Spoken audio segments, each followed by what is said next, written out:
तो अभी हम लोग नाइट्रिक एसिड को स्टार्ट कर रहे हैं HNO3। तो पहले स्टार्ट करेंगे इसका laboratory preparation. Laboratory preparation lab में कैसे बनता है ना। तो लैब में आप लेते हैं NaNO3, क्या बोलते साक्षी इसको? Sodium nitrite. इसकी रिएक्शन आप H2SO4 से कराते हो, H2SO4। इसको देखो मैं ऐसे भी लिख सकता हूं, इसको मैं ऐसे भी लिख सकता हूं, इसको मैं ऐसे भी लिख सकता हूं। कैसे बोलो? HOSO3H। ऑर्गेनिक में सीखा भी होगा आपने, जानबूझ के लिखा है मैंने। तो यहां पे बनता है अपना NaHSO4, सोडियम बाय सल्फेट या सोडियम हाइड्रोजन सल्फेट। अभी ये है ना, आप डायरेक्टली Na2SO4 बना सकते थे, बट यहां पे सोडियम बाय सल्फेट बनता है। और आगे रिएक्शन करोगे तो क्या बन जाएगा? Na2SO4। तो इसको बोलेंगे सोडियम हाइड्रोजन सल्फेट। सल्फेट क्या होता है? SO4 2-। और सल्फाइड क्या होता है?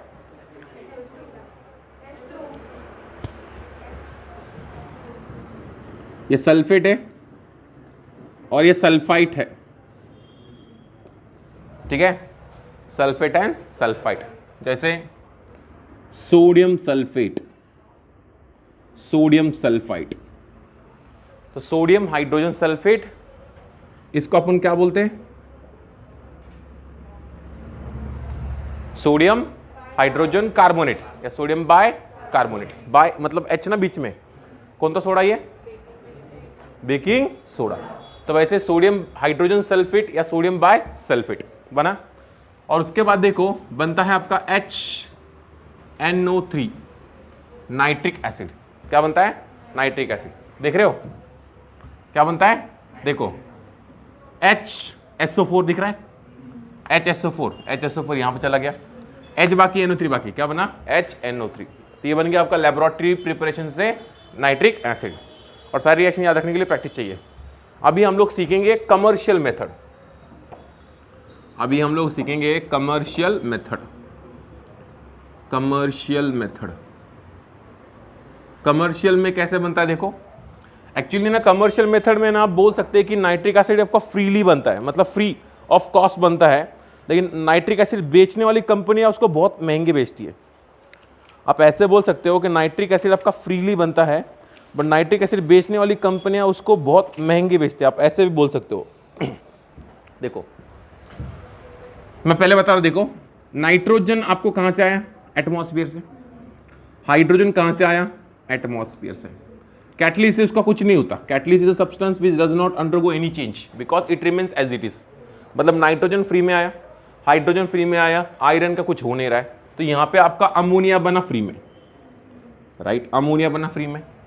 अब ऐसा नहीं कि फ्री में बनता है, नाइट्रोजन गैस को लिक्विफाई करने के लिए उसके लिए पैसे लगते हैं, बट हम लोग ऊपर ऊपर देख रहे हैं ना। फिर उसके बाद अमोनिया बना। तो जो आपका अमोनिया बना है वो आप ऑक्सीजन से रिएक्ट करा रहे हो, ऑक्सीजन भी फ्री में आया। यहां पे अपने प्लैटिनम या रोडियम कैटलिसिस यूज किया और टेम्परेचर जो है आपका that is 500 kelvin, 500 kelvin and 9 bar pressure. अभी इतना टेम्परेचर और प्रेशर मेंटेन करने के लिए पैसे लगते हैं, बट हमने इनको छोड़ दिया। नाइट्रिक अमोनिया ने NO2 के साथ रिएक्ट, O2 के साथ रिएक्ट किया, O2 फ्री में है, तो आपका बनेगा nitric oxide plus H2O, right? Nitric oxide plus H2O। Nitric oxide unstable होता है, तो ये जो नाइट्रिक ऑक्साइड है वो फिर से ऑक्सीजन के साथ रिएक्ट करा देता है और आपका बनाता है नाइट्रोजन डाई ऑक्साइड। बन गया। उसके बाद जो आपका नाइट्रोजन डाई ऑक्साइड बना है वो फ्री में मिलता है, पानी भी H2O के साथ रिएक्ट करता है और आपका बनाता है नाइट्रिक एसिड HNO3 प्लस फिर से NO बनाता है। समझ में आ रहा है? फिर से जो NO बना है फिर से यहां पे आएगा, फिर से रिएक्शन होगी, फिर से जाएगा, फिर से जो NO बना है यहां पे आएगा, फिर से रिएक्शन होगी। यानी देखो फ्री में बना है। देखो अभी ओस्टवाल्ड्स मेथड क्या, इसको बोलते हैं अपन ओस्टवाल्ड्स प्रोसेस। ओस्टवाल्ड्स प्रोसेस ओस्टॉल नाम के साइंटिस्ट ने डिजाइन की थी, इसलिए इसको बोलते हैं ओस्टॉल्स प्रोसेस, फ्री में है। ये स्टेप ओस्टॉल्स प्रोसेस की नहीं है, मैंने बताया, मैंने सिर्फ बताने को बताया है कि ये फ्री में बनता है। नाइट्रोजन फ्री में ले लो, हाइड्रोजन फ्री में ले लो, अमोनिया फ्री में बन गया। अब पैसे के बारे में सोचो, रॉ मटेरियल फ्री में मिल रहा है, अमोनिया फ्री में मिला, ऑक्सीजन भी फ्री में मिला, नाइट्रिक ऑक्साइड बन गया। नाइट्रिक ऑक्साइड अनस्टेबल होता है, इट इज अनस्टेबल क्योंकि ऑड इलेक्ट्रॉन मॉलिक्यूल है। नाइट्रोजन के वैलेंस इलेक्ट्रॉन 5, ऑक्सीजन के 6, 11 ना, मतलब एक अनपेड इलेक्ट्रॉन रहेगा, तो अनपेड रहना नहीं चाहेगा, तो अनस्टेबल है, तो किसी के साथ चिपकी गई। नाइट्रिक ऑक्साइड अनस्टेबल मॉलिक्यूल है। लॉजिक अपना देखो, फिर से फ्री में ऑक्सीजन के साथ रिएक्ट किया और क्या बना आपका, नाइट्रोजन डाइऑक्साइड बन गया। नाइट्रोजन डाइऑक्साइड है, अपने पानी फ्री में लाया, नाइट्रिक एसिड बन गया। तो ये फ्री में बनता है, दैट इज ओस्टॉल्स प्रोसेस। तो ओस्टॉल्स प्रोसेस में ये नहीं है, यहां से स्टार्टिंग है, समझेगा। बट मैंने कहानी यहां से शुरू की ताकि आपको ऐसा लगे कि ओस्टॉल प्रोसेस मतलब फ्री वाला प्रोसेस। अगर आपके दिमाग में फ्री वाला प्रोसेस है तो you will start from ammonia, but ammonia से नहीं बनता है। नाइट्रोजन हाइड्रोजन अमोनिया फ्री में बना, ये फ्री में रिएक्ट किया, अमोनिया ऑक्सीजन के रिएक्ट किया, NO बना। याद रखना कैटलिस्ट को भूलना मत, क्योंकि मैंने रिएक्शन ऑलरेडी बताई है। अगर ये कैटलिस्ट नहीं है तो आपका N2 इज द प्रोडक्ट, मैंने बताया है N2 is the product, N2 is the product. लेकिन कैटलिस्ट लगा दिया तो nitric oxide is the product, और एक बार नाइट्रिक ऑक्साइड बन गया, फिर बाद में फ्री में ऑक्सीजन के साथ रिएक्ट कराओ, NO2 बनेगा, और उसके बाद जो आपका NO2 बना है फ्री में वाटर के साथ डालो, HNO3 बनेगा, राइट। यहां पे जो HNO3 बनता है that is 68% by mass concentrate होता है। कितना होता है, 68% बाय मास, मतलब आपका 100 ग्राम HNO3 है, तो उसमें से 68% क्या रहेगा, HNO3, और बाकी इंप्यूरिटीज रहेंगी, राइट। इसको 68% बाय मास, यानी सिंपल है HNO3, मैं ऐसे फिर से लिखना चाहूंगा। देखो मेरे से कुछ चीजें बताना रह जाती होगी तो आप पढ़ते हो, राइट। जैसे मेरे से अमोनिया को अगर हमको ड्राई करना है, अमोनिया मॉइस्ट गैस होता है, अमोनिया को अगर हमको ड्राई करना है तो बेसिकली हम मतलब क्विक लाइम कैल्शियम ऑक्साइड ही प्रेफर करते हैं ड्राई करने के लिए। क्विक लाइम डिहाइड्रेटिंग एजेंट है, वाटर निकाल लेता है, तो अमोनिया ड्राई हो जाएगा। बट हम लोग है ना H2SO4 को यूज नहीं करते, क्यों, तो वो आपको पढ़ना पड़ेगा, राइट। हम कैल्शियम हाइड्रोक्साइड को यूज नहीं करते, क्यों, आपको पढ़ना पड़ेगा। हम कैल्शियम क्लोराइड को यूज नहीं करते, क्यों, आपको पढ़ना पड़ेगा। तो पढ़ना पड़ेगा, राइट। कुछ बातें रह जाती है, एक छोटा सा लाइन है और वहां से क्वेश्चन आता है, which is not use for drying of ammonia, खत्म। इसलिए पी ब्लॉक या इनऑर्गेनिक लिमिटेशन नहीं अगर पढ़ेंगे तो आपको आएगा।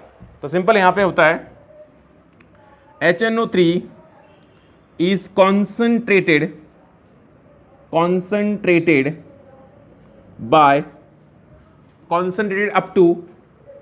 up to 68% by mass by distillation. HNO3 is concentrated up to 68% by mass by distillation. यानी इस प्रोसेस में जो आपका HNO3 मिला है उसको आप प्योर बना सकते हैं, कितना, 68% बाय मास, क्या करके, डिस्टिलेशन करके। further it can be concentrated up to 98% by mass by using H2SO4 as dehydrating agent. याद रखना इसमें पानी होगा नाइट्रिक एसिड में, तो आप डिस्टिलेशन करके कितना कॉन्सेंट्रेट कर सकते हैं, 68% बाय मास। उसके आगे और आपको बनाना है एकदम 98% HNO3, मतलब आपने अगर 100 ml मिक्सचर लिया तो उसमें 98% कौन होगा, 98 ml कौन होगा, HNO3, एंड 2 ml कौन होगा, वाटर। उसको किसके मदद से करते हैं, H2SO4। एसिड बनाने के लिए एसिड की जरूरत पड़ी, याद रख सकते हैं, एसिड बनाने के लिए एसिड की जरूरत पड़ी। जैसे दही बनाने के दही चाहिए ना, वैसे एसिड बनाने के एसिड चाहिए। तो ये बात है, that is all about your Ostwald's process, समझ में। अगर मैं HNO3 का स्ट्रक्चर बनाऊं, देखो HNO3 है, तो आप निकालेंगे स्टेरिक नंबर, नाइट्रोजन के valence electron 5 plus monovalent atom 1 divided by 2, that is equal to 3। यानी कौन सा हाइब्रिडाइजेशन आपका, sp2 हाइब्रिडाइजेशन। तो ये ऐसा दिखता है, double bond O, single bond O और यहां पे OH हो गया HNO3। Nitrogen can maximum 4 bonds, क्योंकि उसके पास क्या नहीं है, वेकेंट डी ऑर्बिटल्स, है ना। तो देखो नाइट्रोजन के कितने वैलेंस इलेक्ट्रॉन हो गए, 1 2 3 है 4, तो +1। और देखो 2 4 6 8, तो ऑक्सीजन कितने वैलेंस इलेक्ट्रॉन हो गए, 2 4 6 और 1 7, तो क्या रहेगा -1। और स्ट्रक्चर कैसा है इसका बोलो, प्लेनर। कैसा बोला आपका, प्लेनर। याद समझ में आए। और एक बात याद रखना, HNO3 is also called as aqua fruitis। देखो मैंने बोला है, आपको क्वेश्चन आ सकता है which one is aqua fruitis। It's all about data, तो जितना मैं बता सकूं उतना बता सकता हूं, बट अल्टीमेटली आपको पढ़ना ही पड़ेगा। फिर से HNO3 is called as aqua fruitis, HNO3 is called as aqua fruitis because it, हाँ, और स्ट्रॉन्ग वाटर, इसको बोलते हैं strong water because it nearly attacks all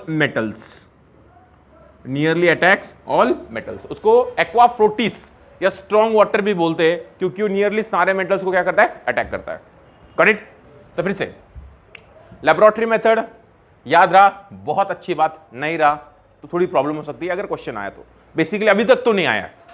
sodium nitrate plus H2SO4 to give sodium bisulphate and HNO3। Ostwald's method is very easy method, क्योंकि ये free वाली method है, nitrogen free में, हाइड्रोजन फ्री में, ammonia free में, but वो अपने method की हिस्सा नहीं है। अब उसके बाद अमोनिया ऑक्सीजन फ्री में, प्लेटिनम कैटलिस्ट है या रोडियम कैटलिस्ट है, नाइट्रिक ऑक्साइड बना। Nitric oxide odd electron molecule है जो फिर से ऑक्सीजन के साथ रिएक्ट करेगा, NO2 बनाएगा। इस पे क्वेश्चन आता है स्टेट बोर्ड में 4 मार्क के लिए, give method of preparation of HNO3 by Ostwald's process. Nitric oxide बन गया, नाइट्रोजन डाइऑक्साइड बन गया, नाइट्रोजन डाइऑक्साइड वाटर फ्री में आया, आपका क्या बना, HNO3 फिर से NO गैस बन गया।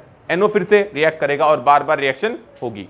याद रखना इसको 68% बाय मास मिलता है, उसको अगर हम लोग और H2SO4 से रिएक्ट कराए तो कितना मिलता है, 98% बाय मास। इसको एक्वा फ्रूटिस भी बोलते हैं क्योंकि सारे मेटल के साथ ये रिएक्ट करता है। और इसका हैबिटेशन कौन सा है, sp2। स्ट्रक्चर कैसा है, planar. Formal charge on nitrogen is +1 and oxygen is -1। Clear हुआ। अब now let us move two reactions of nitric acid. फटाफट लिखो।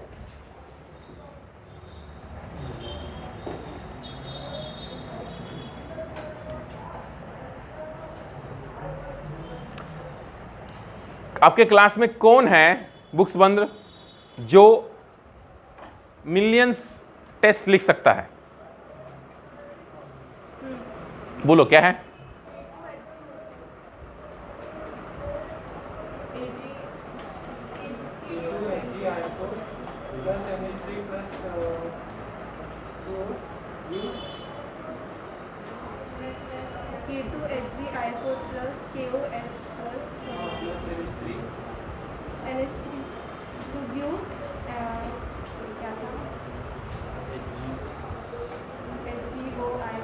नाच तू HgO नज्जी नाच। देखो हर चीजें आप देखो, मैं सोचा आप दिमाग लगाओगे, नाच तू ओ HgA नाच तू। अब देखो रिएक्शंस तो याद रखना ही पड़ेगी, NH2 HgO HgI, नाच तू HgO HgIn तू नाच, ऐसा है। लास्ट में potassium iodine water. See guys, मैं ना कोशिश तो कर रहा हूँ तगड़ी वाली, एटलीस्ट आपको इनऑर्गेनिक में से 15-18 क्वेश्चन नीट में और आपके एटलीस्ट 3-4 क्वेश्चन सॉल्व हो जाए। क्लियर हो गया। तो अभी let us move to next part, that is reactions of nitric acid.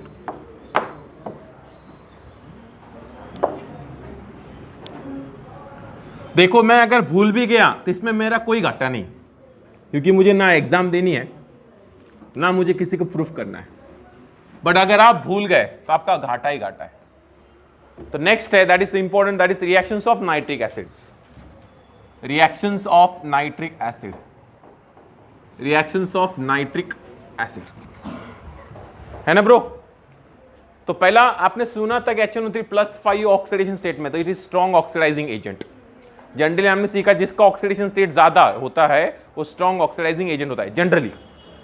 Point to be noted. Generally exception आएगा, वो बाद में बताऊंगा मैं, है ना। तो रिएक्शंस ऑफ HNO3, तो पहला है HNO3 as oxidising agent. Oxidising agent, ये रिएक्शन हम लोग ऑलरेडी सीख चुके हैं। रेडॉक्स रिएक्शन से बैलेंस मैं नहीं करूंगा। तो अगर हम लोग फास्फोरस को HNO3 के साथ रिएक्ट कराएं, बताओ अंजलि गुप्ता क्या बनेगा? बहुत, H3PO4 plus NO2 plus H2O। Clear है? अगर हम सल्फर को HNO3 के साथ रिएक्ट कराए तो क्या बनेगा? H3SO4 H2SO4 plus NO2 plus H2O। Redox reaction से मालूम है ना। अगर मैं सेलेनियम को HNO3 के साथ रिएक्ट कराऊं, ये भी ऑक्टेटोमिक है, लिखा क्या नहीं लिखा क्या फर्क नहीं पड़ता, क्या बनेगा? ओल्ड स्टाइल से H2SeO3, कुछ नहीं हो सकता तुम्हारा, NO2 plus H2, right, सिलेलियस acid. अगर मैं आयोडीन को HNO3 के साथ रिएक्ट कराऊं तो क्या बनाऊंगा? HiO3 plus NO2 plus H2। हमने सीखा था भी, HNO3 does not react with fluorine, chlorine, bromine because its reduction potential is less than that of fluorine, chlorine, bromine, but its reduction potential is more than that of iodine. We had learned this, right? फिर भी तुम product नहीं बता पा रहे हो, कमाल है। कार्बन रिएक्ट्स विद HNO3, बताओ क्या बनेगा? ऑक्सीडाइजिंग एजेंट देख लो सब लोग, 0 से +5, 0 से +5 के +4, +4, 0 से +6, 0 से +5, ऑक्सीडाइजिंग एजेंट है। तो कार्बन का ऑक्सीडेशन प्रोडक्ट क्या है? NO2 H2O सब तरफ सेम है ना, NO2 H2O सेम है, इसका क्या बनेगा? Carbon dioxide. अब यहाँ पे एसिड बन रहा है, यहाँ पे एसिड बन रहा है, यहाँ पे एसिड बन रहा है, यहाँ पे एसिड बन रहा है, तो आप बहुत सोच रहे होंगे यहाँ पे भी किसका? H2C2O4 बना लो। कौन सा एसिड है ये? Oxalic acid. कौन सा एसिड है ये? Oxalic acid. देख रहे हो, जो बाद में टूटने ही वाला है। तो CO2 plus CO plus H2O, CO2 CO plus H2O हमने सीखा भी था ऑर्गेनिक केमिस्ट्री में। तो डायरेक्टली CO2 बनाओ, ठीक है। तो ये देखो, carbon plus HNO3 to give CO2 plus NO2 plus H2O। तो ये हो गया एज ऑक्सीडाइजिंग एजेंट, समझे क्या? नेक्स्ट है reaction with organic molecules. Reaction with organic compounds सीख चुके हम लोग। बेंजीन ले लेंगे, इसकी reaction concentrated HNO3 plus H2SO4। तो what is this reaction? Nitration of benzene बन गया। Again we can take phenol, हम लोग कॉन्सेंट्रेटेड HNO3 लेंगे प्लस H2SO4, तो क्या बन जाएगा बच्चे बोलो? हाँ, इसका नाम तो बोलो पिक्रिक एसिड, इसका नाम तो बोलो पिक्रिक एसिड। 2,4,5 नहीं 6 trinitrophenol is called as picric acid, phenol, ठीक है ना भाई। आप टॉलिन लेंगे, टॉलिन अगेन इसकी रिएक्शन कॉन्सेंट्रेटेड HNO3 से कराओगे फ्रेम में के, तो क्या बनेगा? एक्सप्लोजिव है ये, ट्राइनाइट्रोटोलिन, सेम रिएक्शन है, ट्राइनाइट्रोटोलिन, इसको बोलते TNT, एक्सप्लोजिव है ट्राइनाइट्रोटोलिन, ये भी सीखा है भाई हमने। Why it happens? Because of strong plus M of OH, because of strong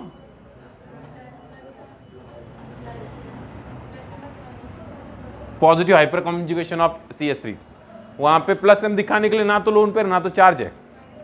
I can understand, because of strong plus hyper conjugation of CH3, got it.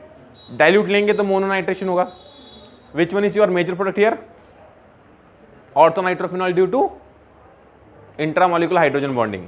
Great, समझ में आया है ना? ओके ओके ओके, मैं मानता हूं कि मैंने कुछ पढ़ाया नहीं, इट्स ओके। CHOH 4 CH2OH, क्या है भाई? HNO3, क्या बनेगा? इसका नाम तो बोलो।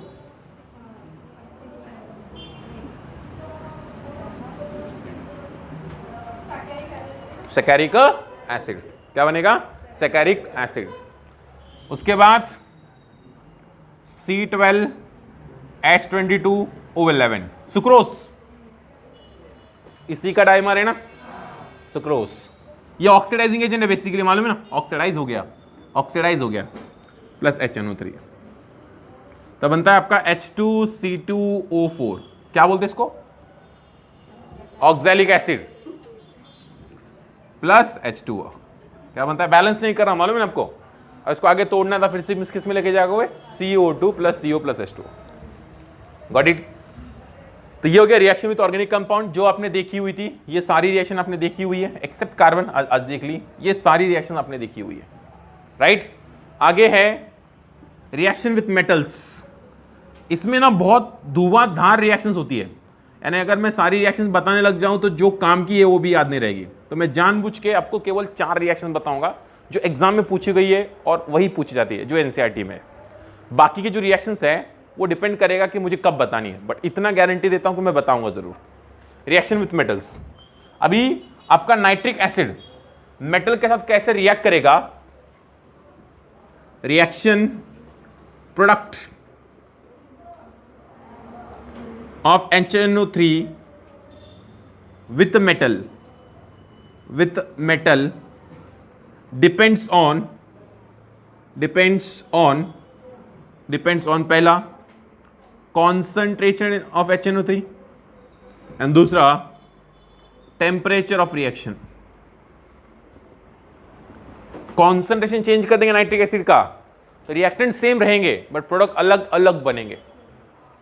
अगर आपने टेम्परेचर चेंज कर दिया तो रिएक्टेंट तो सेम रहेंगे बट प्रोडक्ट अलग अलग बनेंगे। यानी आपका मेटल के साथ जो रिएक्शन करोगे तो बेसिकली रिएक्शन में प्रोडक्ट क्या बनेगा? Depends on concentration of nitric acid and temperature of reaction. And तीसरा है type of metal. Electrochemical series में जो भी मेटल्स हाइड्रोजन के ऊपर है they will liberate hydrogen gas from acid सीखा तो था हमने। डिस्प्लेसमेंट रिएक्शन, ऊपर वाला नीचे को डिस्प्लेस करता है, राइट। तो जैसे मैंने लिया सोडियम प्लस H2SO4, हेलिन अब लिथियम के बाबा सरदा काका नाना Na, sodium plus H2SO4 gives Na2SO4 plus hydrogen gas is liberated, है ना बाबू। तो reaction product of HNO3 with metal depends on concentration of nitric acid, temperature of reaction and types of metals. तो ये इस पे depend करता है। तो रिएक्शन विद मेटल कैसे होगी देखते हैं, स्क्रीनशॉट ले लो।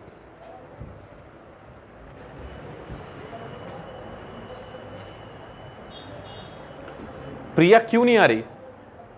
बीमार है क्या वो? लेक्चर तो देख रहे होगी ना?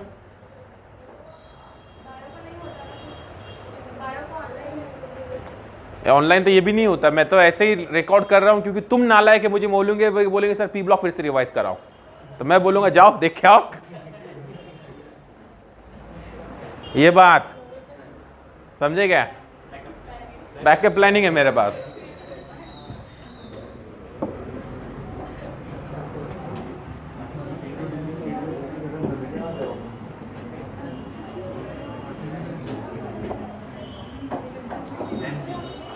प्लान बी रखना पड़ता है।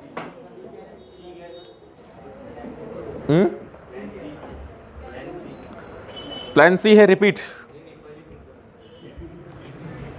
तो reaction of HNO3 with metals में आप ध्यान से देखना, जिंक प्लस HNO3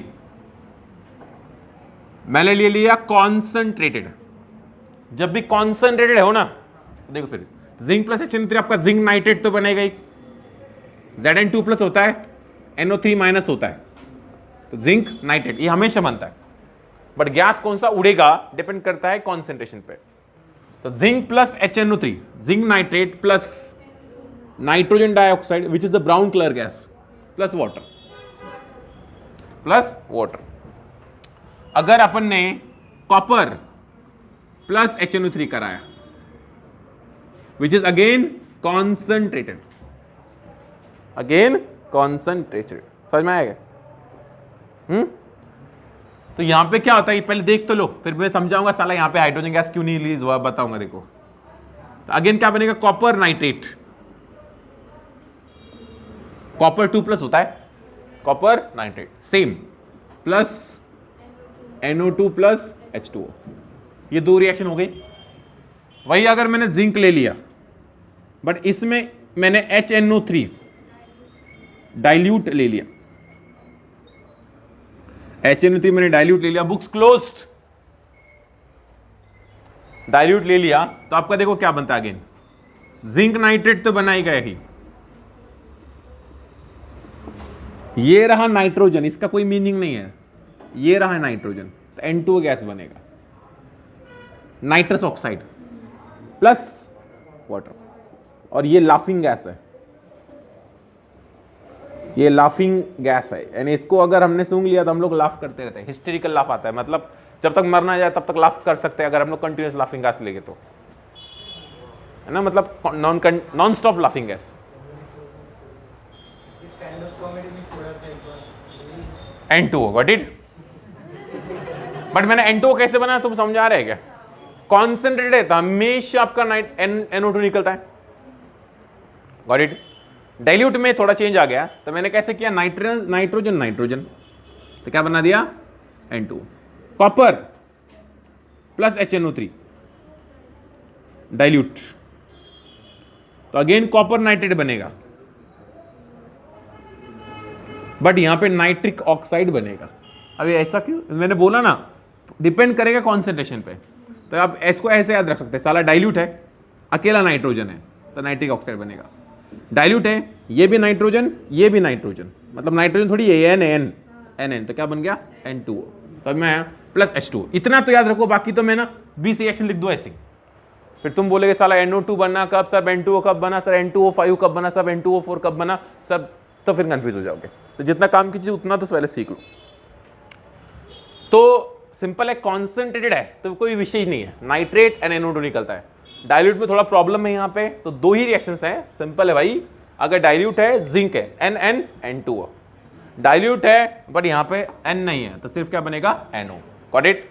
एक्चुअली पहले यहाँ पे हाइड्रोजन गैस लिबरेट होता है, क्या लिबरेट होता है, हाइड्रोजन गैस, और जो हाइड्रोजन गैस लिबरेट हुआ है वो नाइट्रोजन को रिड्यूस करता है, तो जितना ज्यादा हाइड्रोजन गैस लिबरेट होगा उतना अपना नाइट्रोजन रिड्यूस होगा। देखो भाई यहाँ पे नाइट्रोजन का ऑक्सीडेशन स्टेट क्या है, बोलो भाई, +5, यहां पे क्या है भाई, बोलो, +5 है, it is +5 only. NO3 minus, सोचो जल्दी से दिमाग में, NO3 माइनस -6 +5, और यहां पे कितना है, +4, राइट? यहां पे कितना है, +1, और यहां पे कितना है, +2। तो सबसे ज्यादा हाइड्रोजन गैस कहां लिबरेट हुआ होगा, यहां पे। हाइड्रोजन इज रिड्यूसिंग एजेंट ना, तो भैया यहां पे ज्यादा रिडक्शन हो गया। सबसे कम कहां पे लिबरेट हो गया, यहां पे, इसलिए कम रिडक्शन हुआ ना। यानी एक लॉजिकल थिंग है, अगर डाइल्यूट HNO3 है तो ज्यादा हाइड्रोजन गैस लिबरेट होती है, डाइल्यूट HNO3 है तो ज्यादा हाइड्रोजन गैस लिबरेट होती है, तो ज्यादा रिडक्शन होता है, मतलब लोअर ऑक्सीडेशन स्टेट वाले ऑक्साइड्स बनेंगे। अगर कॉन्सेंट्रेटेड है तो कम हाइड्रोजन गैस लिबरेट होती है, मतलब हाइयर ऑक्सीडेशन स्टेट्स वाले ऑक्साइड्स बनेंगे। बाढ़ में जाए सब कुछ, समझे क्या? कब सीधा रिएक्शन को याद रखो। हाँ, मतलब लॉजिक समझ में आया क्या? ये बात है। अगर टेम्परेचर कम है, वैसे बोल रहा हूं मैं, लिख नहीं रहा हूं, अगर टेम्परेचर कम है तो ये समझ में आया तुमको? ठीक है, हो गया, बस मैं बोलना नहीं चाहता, फालतू तुम कंफ्यूज हो जाओगे। बोलू क्या? डाइल्यूट है, ज्यादा हाइड्रोजन गैस लिबरेट होगी। टेम्परेचर कम है, ज्यादा हाइड्रोजन गैस लिबरेट होगी। तो लोअर ऑक्सीडेशन स्टेट वाले क्या बनेंगे? नाइट्रोजन के ऑक्साइड्स। कम पे ज्यादा रिडक्शन होता है। कमरा जक मारो तुम्हारी, अपने अपने लॉजिक होते हैं, अपने चीजें होती है, अल्टीमेटली याद ही रखना होता है। क्लियर हो गया? That is reaction with metals. Last में है एक्वारीजा।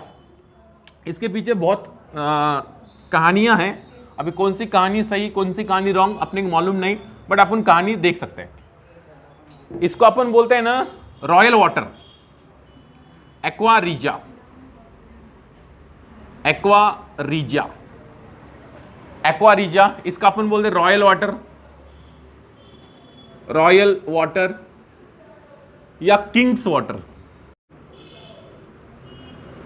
किंग्स वाटर, रॉयल वाटर या किंग वाटर। पुराने जमाने में राजा महाराजा जो थे, उनके पास बहुत सारे है ना गोल्ड एंड प्लैटिनम की ज्वेलरीज होती थी, राइट? जो मेटल रेयर होता है वही इंपॉर्टेंट होता है। आयरन की ज्वेलरी नहीं होती है क्योंकि आयरन बहुत ज्यादा मिलता है, जो रेयर होता है, राइट? तो होती थी।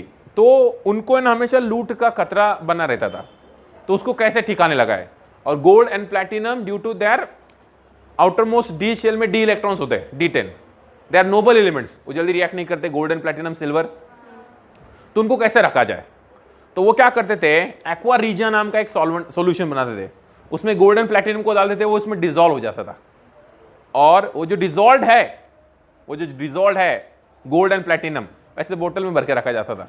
अब कोई चोर आएगा तो पानी थोड़ी लेके जाएगा, समझ में आया भाई? Dissolve gold. और जब उनको चाहिए था, फिर एक्वारीजा को हटा दिया जाए, फिर से गोल्ड को री बनाते थे, मतलब रिक्रिस्टलाइज करते थे। हाँ, उस समय पे चोर केमिस्ट नहीं थे ना, राजा चोर थे, राइट? उस समय चोर को इतने नॉलेज नहीं थी ना। आज चोर को ज्यादा नॉलेज होती है as compare to government person, है ना? वो अलग सीन था, अलग सीन, अभी अलग सीन है, राइट? एक्वारीजा। ऐसे भी कहानी है कि जब वर्ल्ड वॉर सेकंड चल रहा था, तो जो नाजीज है वो बेसिकली है ना सोना चांदी लूटने में बिलीव करते थे, और खुद के देश के जो साइंटिस्ट है उनको जो नोबेल प्राइज मिलता है, तो उनमें मेडल मिलता है, तो उनको वो हथियाना चाहते थे। तो जो साइंटिस्ट था एक, उसको समझा कि उसके लैब में जो नाजिस है, जर्मन्स है, वो आ रहे हैं उसको लूटने के लिए। उसको लूटने के लिए वो केमिकल थोड़ी नहीं, उसके गोल्ड मेडल जो मेडल्स थे उसको लूटने आ रहे हैं। तो उसने जल्दी जल्दी में क्या कर दिया, 3 parts of HCl and 1 parts of HNO3। जो 3 है वो 3 नहीं है, समझाऊंगा मैं, समझाऊंगा। उसको मिक्स किया, एक सॉल्यूशन बन गया, और उसमें उसने उन मेडल्स को डाल दिया, वो डिसॉल्व हो गए। वो आए, उन्होंने पूरा लैब का छाना, पर उनको कुछ मिला नहीं, उनको कुछ मिला नहीं। ऐसे भी कहानी, राइट? तो अन्य बहुत सारी कहानियां हैं, पर अपने काम समझना। एक्वारीजा एक ऐसा सॉल्यूशन है जिसमें गोल्ड एंड प्लैटिनम जैसे नोबल एलिमेंट्स भी डिसॉल्व हो जाते हैं, समझे क्या? What is एक्वारीजा? 3 parts of HCl and 1 parts of HNO3। मतलब जो 3 है साला वो 3 नहीं है। जो HNO3 है वो 3 पार्ट में नहीं है, समझे क्या? जो HNO3 है वो 3 पार्ट में नहीं है। मतलब अगर आपने 3 ml HCl लिया है तो 1 ml HNO3 लेंगे, दोनों को मिक्स करेंगे तो क्या बनेगा? एक्वारीजा। अगर आपने 30 ml HCl लिया तो 10 ml HNO3 लेना पड़ेगा, तो क्या बनेगा? एक्वारीजा। रेशियो 3:1, इनका रेशियो जो है दैट इज 3:1। क्लियर हुआ? तो याद रखने के लिए बच्चे भूल जाते हैं, जो 3 है वो 3 नहीं है, जो 3 है वो 3 नहीं है। तो इनमें इस मिक्सचर में ऐसा क्या है कि भैया गोल्ड एंड प्लैटिनम में डिसॉल्व होते हैं, वो देखे हम लोग। तो देखो फिर से, आपका H3HCl प्लस HNO3 में बैलेंस नहीं करूंगा क्योंकि आपको रेडॉक्स रिएक्शन नाम का चैप्टर पढ़ाया गया है। तो ये दोनों रिएक्ट करते हैं और आपका नाइट्रोसिल क्लोराइड NOCl बनता है। नाइट्रोसिल फ्रेम में ना, ये नाइट्रोसिल क्लोराइड कहां तक है फ्रेम, नाइट्रोसिल क्लोराइड बनता है प्लस वाटर बनता है, और एक खतरनाक चीज बनती है नेसेंट क्लोरीन या एटॉमिक क्लोरीन बनता है। और आपको मालूम है जो भी नेसेंट होता है, nascent hydrogen, nascent oxygen, nascent chlorine, बहुत ही स्ट्रॉन्ग रिएक्ट करता है, हाईली रिएक्टिव होता है। तो मेन चीज HCl plus HNO3 react to form nitrosyl chloride and nascent chlorine, और ये नेसेंट क्लोरीन ही अपना काम बनाता है। Got it? ने एक्वा रीजिया में गोल्ड एंड प्लैटिनम डिसॉल्व होते हैं क्योंकि वहां पे क्या बनता है, नेसेंट क्लोरीन। अभी होता क्या, देखो पहली बात, गोल्ड है वो अपने एक्वा रीजिया डाला, मतलब अपने डाला एक्वा रीजिया, तो क्या बना, नेसेंट क्लोरीन, तो रिएक्ट होता है, इसका सॉल्ट बनता है। मतलब गोल्ड एक्वा रीजिया में किसके रूप में डिसॉल्व होता है, उसके सॉल्ट के रूप में, तब बनता है AuCl3, gold trichloride. Got it? और अगर इसमें और ऊपर से अपने HCl डालेंगे, समझ में आ रहा है, तो बन जाता है HAuCl4, इसको बोलते हैं aurochloric acid, gold chloric acid, aurochloric acid, या बोलो आपका गोल्ड क्लोरिक एसिड, इसको बोलते हैं ऑरोक्लोरिक एसिड। याद रखना पड़ेगा, ऑरोक्लोरिक एसिड। यहां पे भी +3 था भाई, यहां पे भी +3 है। Got it? तो बन गया ऑरोक्लोरिक एसिड। ओरियो बिस्किट सुना है आपने, ओरियो उसका इसका कोई संबंध नहीं है। तो gold plus nascent chlorine to form AuCl3, अगर फिर से HCl डाला तो क्या बन जाएगा, ऑरोक्लोरिक एसिड। Got it? डिसॉल्व होके रहता है गोल्ड। सेम अगर अपने प्लैटिनम लिया, उसकी रिएक्शन एक्वा रीजिया से कराई, मैं ऐसा लिख रहा हूं, मतलब यहां पे क्या होगा, 3HCl प्लस HNO3, जो नेसेंट क्लोरीन बना रहे हैं, एक्वा रीजिया से अपने कराई, तो यहां पे बनता है PtCl4, टेट्राक्लोरोप्लैटिनम बन गया। और उसकी रिएक्शन अगर अपने फिर से आगे HCl से करा ली, तो बनता है H2PtCl6, क्लोरोप्लैटिनिक एसिड बोलते इसको, क्लोरोप्लैटिनिक एसिड। क्या बोलते हैं, क्लोरोप्लैटिनिक एसिड। मतलब ये भैया ऑरोक्लोरिक एसिड के रूप में डिसॉल्व होता है एक्वा रीजिया में, और ये किसके रूप में, क्लोरोप्लैटिनिक एसिड। यहां पे ऑक्सीजन स्टेट +4 पे थी, और यहां पे भी कितनी है, +4 है, प्रैक्टिस से आएगा। समझे क्या? This is all about your aqua regia. 3 parts of HCl, 1 part of HNO3. It can dissolve noble elements because it can produce nascent chlorine। और आगे रिएक्शंस है, रिएक्शन बैलेंस करना कोई बड़ी बात है नहीं। ले लो स्क्रीनशॉट।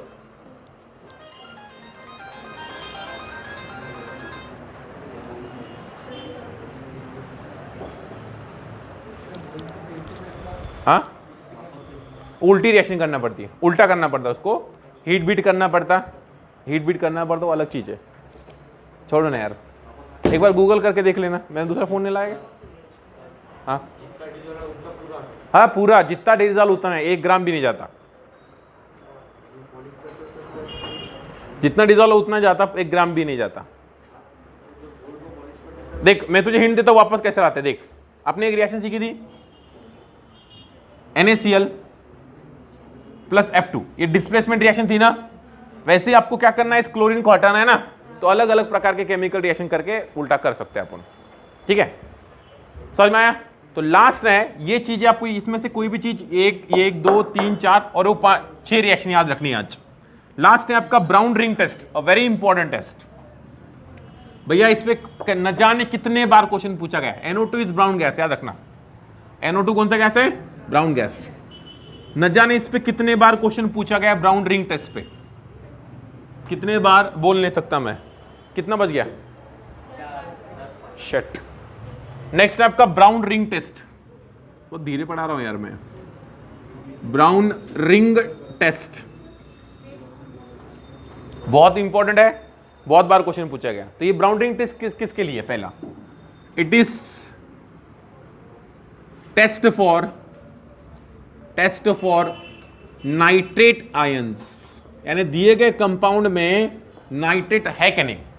मिलियंस बेस्ड टेस्ट के लिए किसके था, अमोनिया या अमोनियम आयंस के लिए। वैसे ब्राउन रिंग टेस्ट किसके लिए है, नाइट्रेट आयंस के लिए, राइट। तो रिएक्शन में कैसे होती है, देखो आपका जो भी सैंपल है वो दिया होता है, उसको जानना होता है कि भैया उसमें नाइट्रेट आयंस है कि नहीं। तो आप क्या लेते हो, सैंपल, सैंपल, फिर उसमें आप डालते हो freshly prepared ferrous sulphate, freshly prepared, हाँ, फ्रेशली प्रिपेयर्ड फेरस, उसमें वाटर ऑफ क्रिस्टलाइजेशन होता है, फ्रेशली प्रिपेयर्ड फेरस सल्फेट डाल दिए।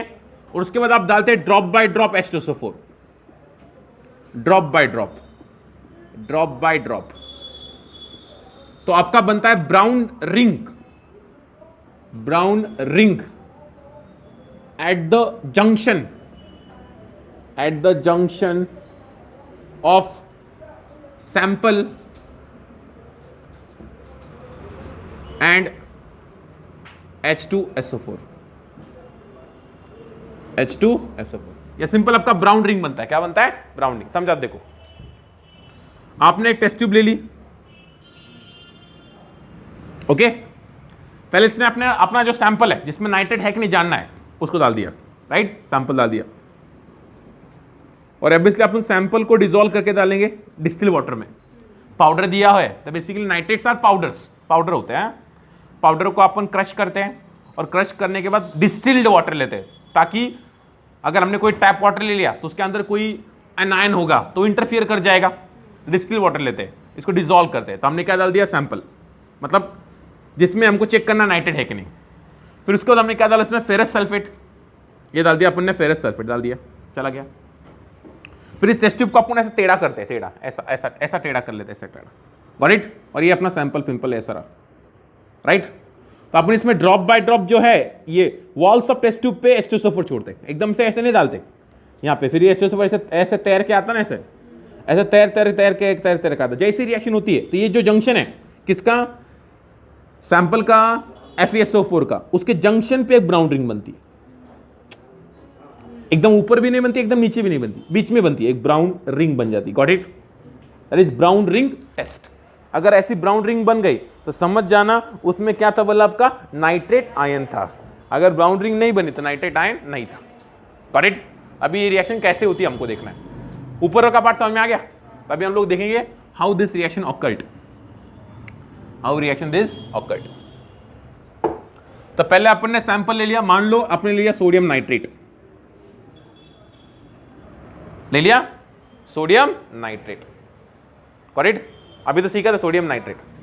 इसकी रिएक्शन अपन ने H2SO4 से कराई, अपन डाल रहे हैं ना H2SO4, तो क्या बनेगा, अभी तक किया, सोडियम बाइसल्फेट प्लस HNO3 बन गया, समझे क्या।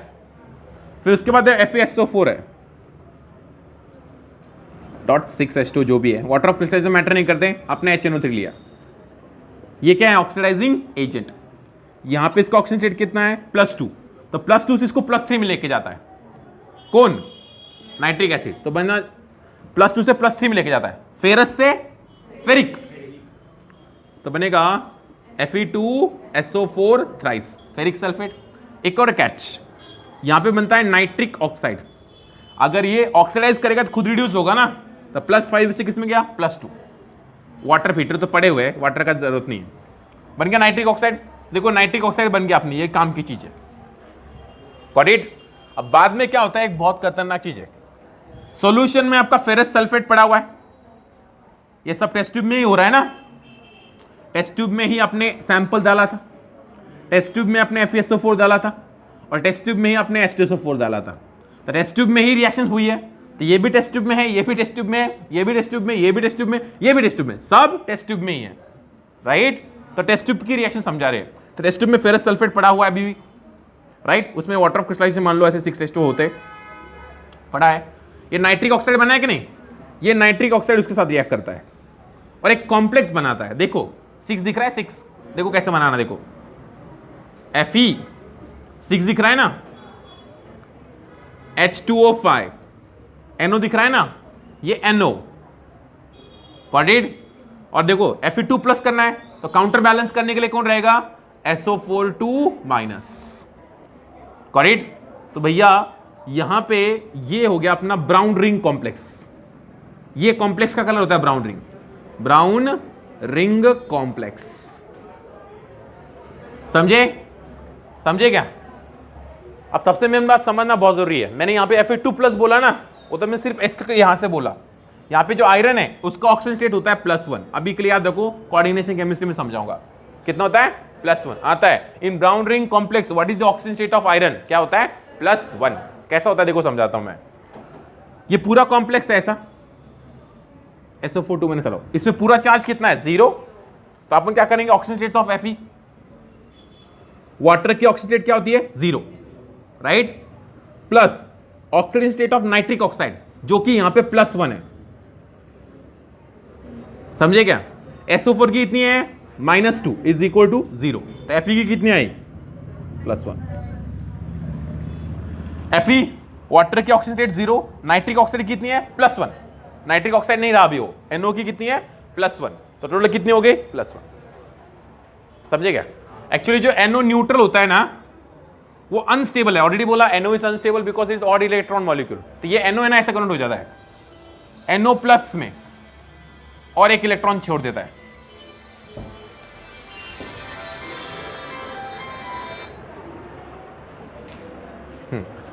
जो नाइट्रिक ऑक्साइड है वो किस में कन्वर्ट होता है? NO+ में और एक इलेक्ट्रॉन छोड़ देता है। और ये एक इलेक्ट्रॉन कौन कैप्चर करता है मालूम है क्या? Fe2+। तो Fe2+ से कहां जाएगा? Fe+ में। और एक क्वेश्चन आता है, मैं और डिटेल में सिखाने वाला हूं इस कॉम्प्लेक्स के बारे में, क्योंकि कोऑर्डिनेशन केमिस्ट्री में सीखना है। ये कलर ब्राउन कलर कॉम्प्लेक्स है, तो इसमें कलर क्यों है?